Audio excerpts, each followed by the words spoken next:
Assalamualaikum warahmatullahi wabarakatuh. Apa kabarnya anak-anakku? Sehat semua?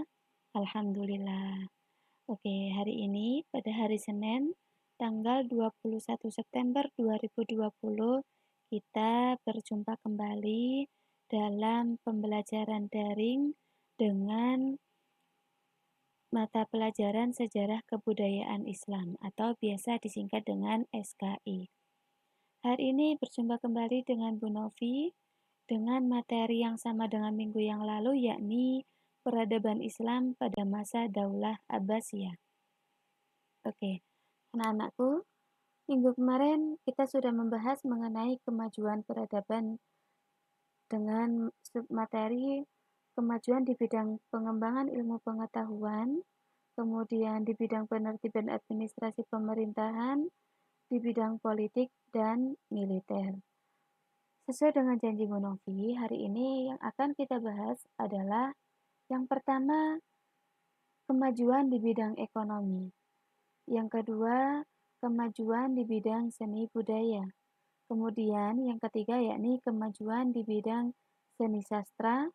Dan yang keempat, ini adalah materi tambahan mengenal tentang biografi Abu Ja'far al-Mansur, dilanjutkan dengan Harun al-Rasyid, dan yang terakhir adalah Abdullah al-Ma'mun.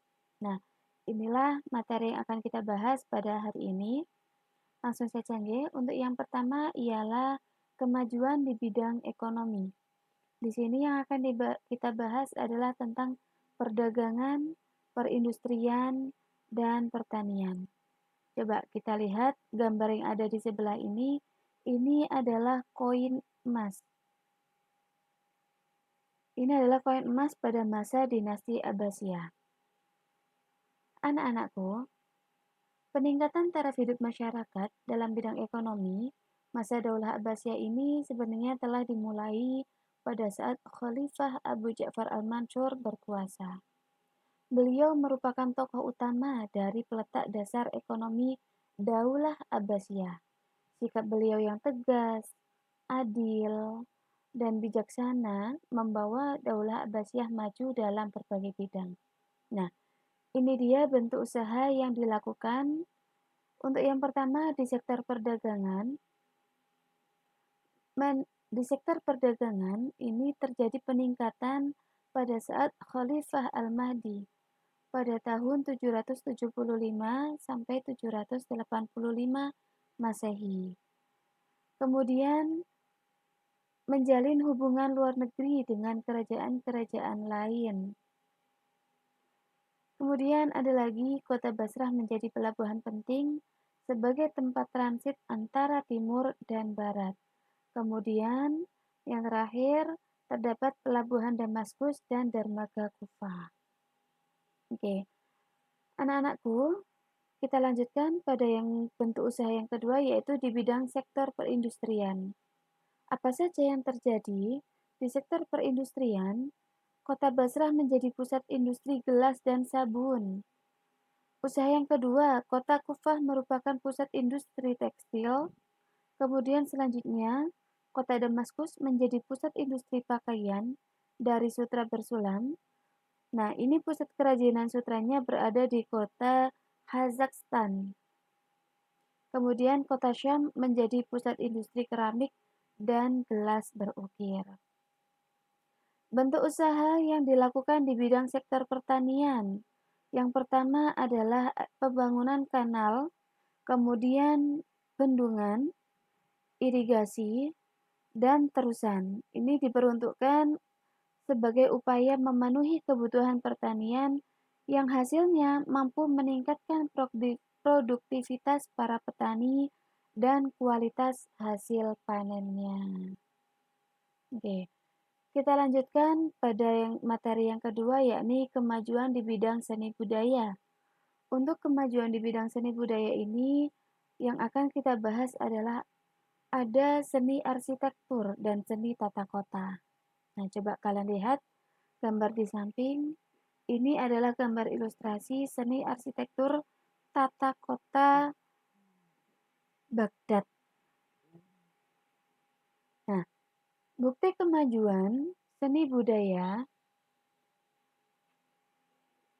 peradaban Islam dalam bidang seni budaya, sastra mencapai puncak kejayaannya ini pada masa Daulah Abbasiyah. Nah, coba kita lihat bersama, kenapa kok bisa mengalami kemajuan? Nah, ini disebabkan karena adanya proses asimilasi atau pertemuan budaya antara bangsa Arab dengan bangsa lainnya. Bukti kemajuan yang lainnya ditunjukkan dengan perkembangan peradaban yang dapat diidentifikasi dalam bidang seni budaya, yaitu seni arsitektur dan seni tata kota. Kemudian, nah ini nak, seni arsitektur sangat berguna untuk keperluan membangun gedung, masjid, istana, madrasah, dan kantor pemerintahan. Banyak bangunan dan kota dibangun dengan teknik tata kota yang berseni tinggi, di antaranya adalah kota Baghdad dan kota Samarra. Untuk kota Baghdad, seperti yang kalian lihat tadi pada gambar ilustrasi, itu tadi adalah seni tata kota yang diaplikasikan di kota Baghdad. Baghdad ini dibangun pada tahun 763 Masehi pada masa Khalifah Abu Ja'far al-Mansur dengan bentuknya yang bundar sehingga disebut sebagai kota bundar atau Al-Mudawwarah. 5 tahun setelah kota Baghdad ini mengalami kemajuan, Khalifah Al-Mu'tasim Billah pada tahun 833 sampai 842 Masehi membangun kota Samarra. Nah, dua kota suci umat Islam, yaitu kota Makkah dan kota Madinah ini juga tidak lepas dari sentuhan seni arsitektur para penguasa Daulah Abbasiyah. Sampai sekarang yang bisa kita nikmati, yang bisa kita lihat bentuk nyata, yaitu adanya Masjidil Haram di kota Makkah dan Masjid Nabawi di kota Madinah. Nah, itu adalah bentuk real dari bukti sentuhan seni arsitektur para penguasa Daulah Abbasiyah. Sekedar kita tahu nggih, kota Samarra ini di dalam kota ini terdapat istana yang sangat indah dan megah, kemudian terdapat masjid raya, taman kota dengan bunga-bunga yang indah dan alun-alun. Tujuannya kota Samarra dibangun seperti ini adalah untuk memudahkan masyarakat memenuhi kebutuhan hidupnya, dibangun pula pusat-pusat perbelanjaan dan pusat-pusat pelayanan publik. Sekarang mari kita lihat bersama bukti bangunan-bangunan yang bisa kita nikmati hingga sekarang. Nah, yang pertama ada Masjid Agung Samarra. Ini dia Masjid Agungnya. Dia terletak di kota Samarra, Irak, dibangun pada masa Khalifah Al-Mutawakkil pada abad ke-9 Masehi, tepatnya pada tahun 848 sampai 852 Masehi. Ini dia kota Samarra yang sampai sekarang masih ada.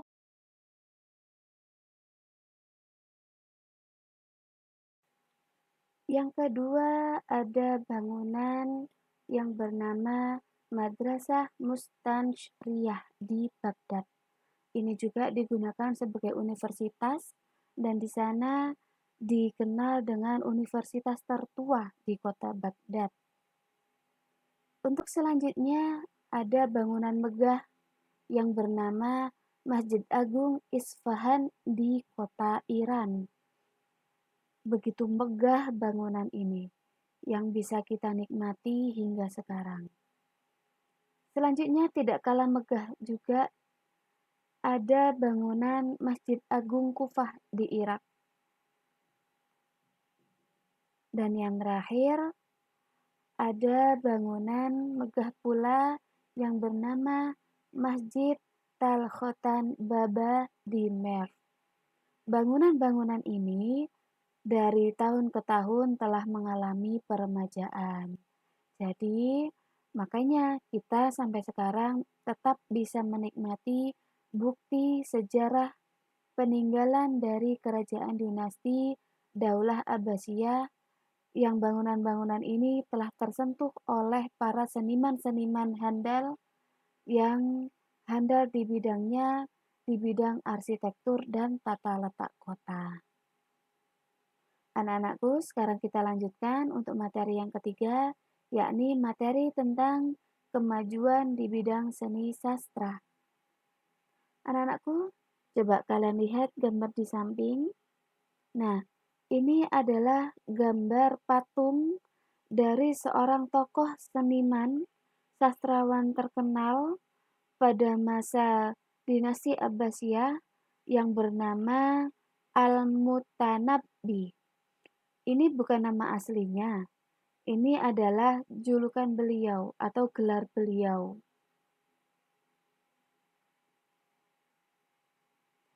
Ada beberapa faktor yang menjadikan penyebab terjadinya perkembangan dunia sastra. Apa saja? Nah, coba kalian lihat. Akan kita bahas satu persatu di sini.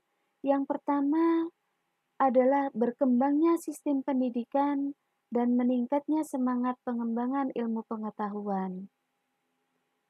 Faktor yang kedua adanya interaksi antar budaya dan peradaban yang semakin meningkat. Faktor yang ketiga yakni popularitas para sastrawan. Dan yang keempat, adanya apresiasi masyarakat dan pemerintah yang tinggi terhadap karya sastra. Faktor yang kelima yakni adanya kualitas karya sastra yang semakin meningkat. Dan yang terakhir adalah perkembangan variasi genre sastra. Dunia sastra mencapai puncak kejayaannya ini memang dimulai pada masa Daulah Abbasiyah. Kota Baghdad sebagai pusatnya para penyair dan sastrawan. Bahkan hampir seluruh khalifah Abbasiyah menyukai sastra. Nah, ada nama-nama sastrawan terkenal. Yang pertama ada Az-Zamakhsyari. Beliau salah satu karyanya adalah karya sastra berbahasa Arab. Karyanya ada nahwu, balaghah, dan arud. Kemudian yang kedua ada karya tulis. Bentuknya ada al-mufrad wa al-mu'allaf fi an-nahwi, dan yang kedua ada al-mutaqim fi amsal al-arab. Ada sastrawan yang terkenal yang kedua yakni Umar Khayyam. Karya yang terkenal beliau adalah karya Rubai'at 4 berpasangan 22, yaitu sajak yang terdiri dari 2 baris.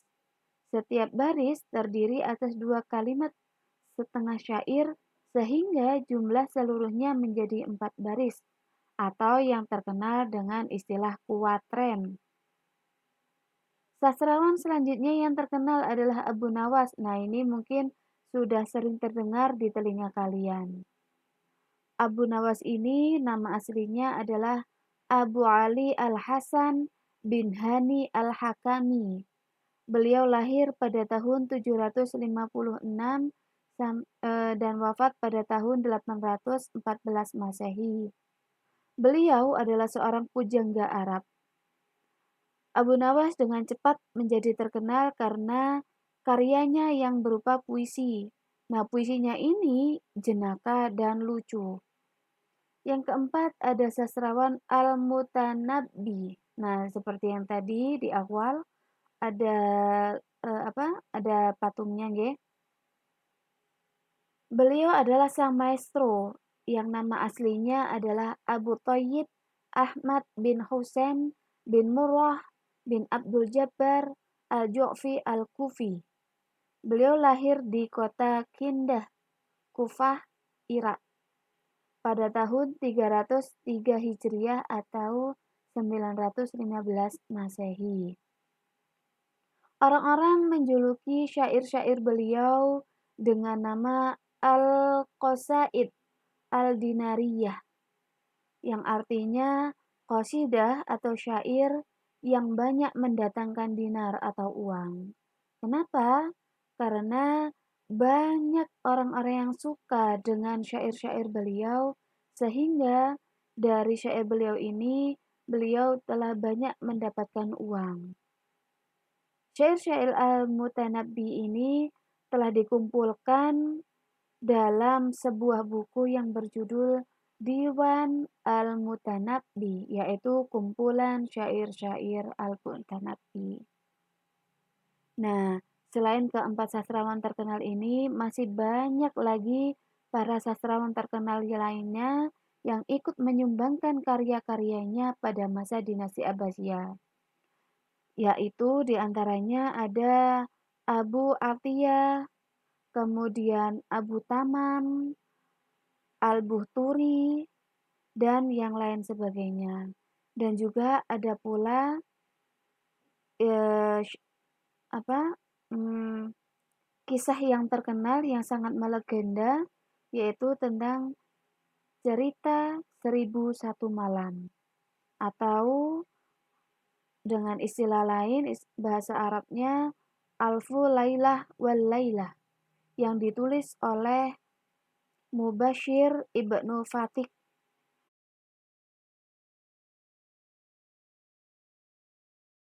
Nah, itu tadi anak-anakku materi tentang kejayaan dari dinasti Abbasiyah yang meliputi 6 elemen, yang hari ini sudah kita bahas 3, kemarin kita bahas 3, jadi sudah tuntas. Nah, untuk selanjutnya kita akan mengenal 3 orang tokoh khalifah dari dinasti Abbasiyah.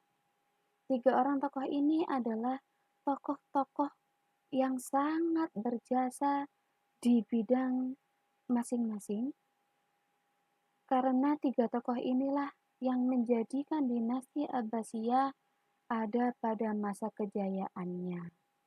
Nah, siapa sajakah beliau? Oke, coba kalian lihat gambar di samping. Ini adalah patung dari Abu Ja'far Al-Mansur. Beliau lahir pada tahun 714 Masehi atau 101 Hijriah di kota Hamimah.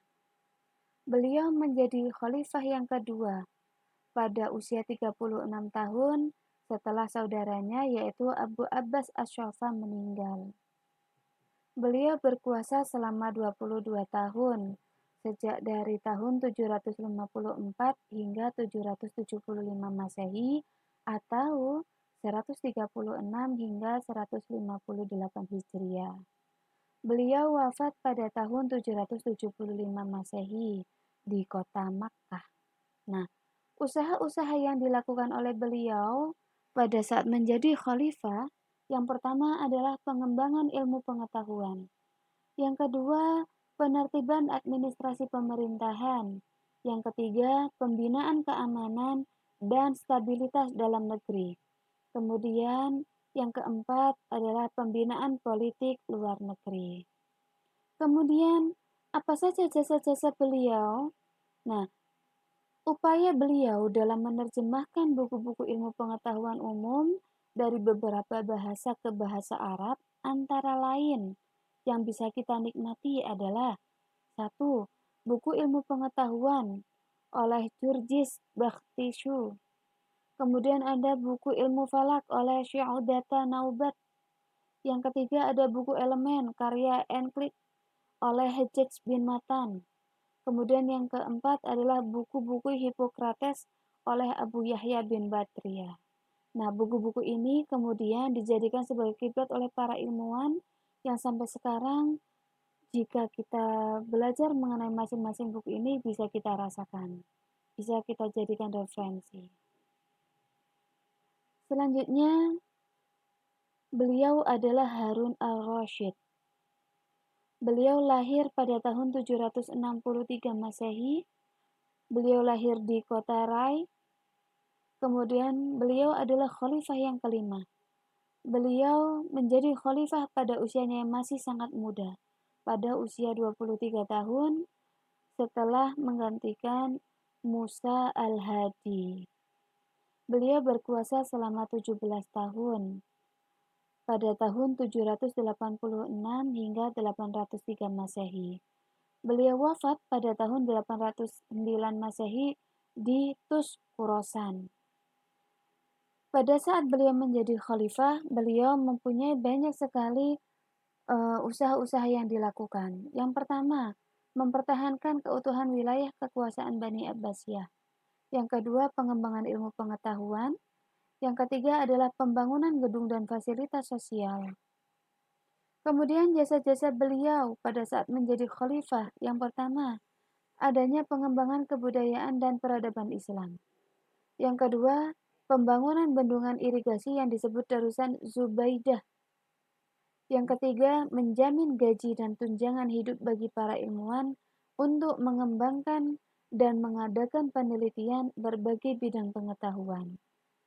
Dan yang keempat, mendorong para ilmuwan agar mencari manuskrip ilmu pengetahuan untuk diterjemahkan ke dalam bahasa Syriah dan bahasa Arab. Dan yang kelima, meningkatkan toleransi beragama. Yang terakhir yaitu Abdullah Abdul Abbas Al-Ma'mun. Abdullah Abdul Abbas Al-Ma'mun ini lahir pada tahun 786 Masehi atau 170 Hijriah. Beliau adalah khalifah yang ketujuh.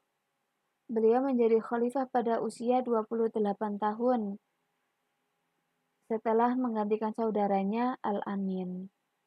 Beliau berkuasa selama 20 tahun, 5 bulan, 24 hari. Pada tahun 813 hingga 833 Masehi. Beliau wafat pada tahun 833 Masehi di Tartusu. Beliau mendapatkan gelar Al-Ma'mun the Great karena kecerdasan dan keuletan beliau dalam berbagai ilmu pengetahuan. Karena memang beliau ini terkenal dengan seorang yang sangat cerdas. Usaha-usaha yang dilakukan oleh Abdullah Abdul Abbas Al-Ma'mun pada saat menjadi khalifah, yakni yang pertama adalah mengatasi gerakan pemberontakan. Yang kedua, penertiban administrasi negara. Yang ketiga adalah penataan ulang sistem pemerintahan. Dan yang keempat adalah pembentukan badan intelijen dan badan negara. Selanjutnya, yang kelima adalah toleransi beragama. Kemudian yang keenam, pembentukan Baitul Hikmah dan Masjid Munadharah. Majelis Munadharah. Kemudian jasa-jasa beliau yang pasti jasanya adalah terbentuknya Baitul Hikmah, kemudian adanya adanya kebebasan berpikir yang memunculkan ulama-ulama berkemampuan berpikir maju sejajar dengan kaum intelektual lainnya. Kemudian kemajuan ilmu filsafat Islam, perkembangan ilmu kedokteran Islam, dan ilmu-ilmu umum di berbagai bidang. Yang terakhir, perkembangan ilmu kalam dan ilmu di bidang agama lainnya. Oke, ini tadi adalah materi tentang mengenal 3 orang tokoh yang sangat berjasa yang menjadikan Daulah Abbasiyah menuju pada masa kejayaannya atau masa keemasan. Selanjutnya, silakan lanjutkan dengan tugas kalian. Tugasnya adalah silakan membuat karya sastra dengan tema menuntut ilmu di masa pandemi. Nah, ini kalian banget, terserah kalian. Pilih salah satu karya sastra, boleh puisi, boleh pantun, boleh cerita pendek atau cerpen, boleh syair. Kemudian aturan mainnya adalah kalian mengerjakannya di kertas HVS. Yang pasti Harus karya kalian sendiri, semampu kalian, sebisa kalian. Yang ketiga, hias hasil karya kalian semenarik mungkin. Terserah kalian hias dengan berbagai macam gambar atau pulasan-pulasan warna-warna yang menarik. Terakhir, silahkan kalian foto, kemudian upload pada link di soal SKI kalian. Yang terakhir, ini adalah penilaiannya. Nilai maksimal 100 terbagi menjadi 3 kriteria. Yang kriteria pertama, kriteria tentang kreativitas isi, maksimal nilainya 60. Kemudian ada kreativitas menghias, maksimal 20. Dan kerapian, jadi total keseluruhan pas nilainya 100. Oke anak-anakku, silahkan kerjakan tugas kalian. Jangan lupa like and subscribe. Terima kasih.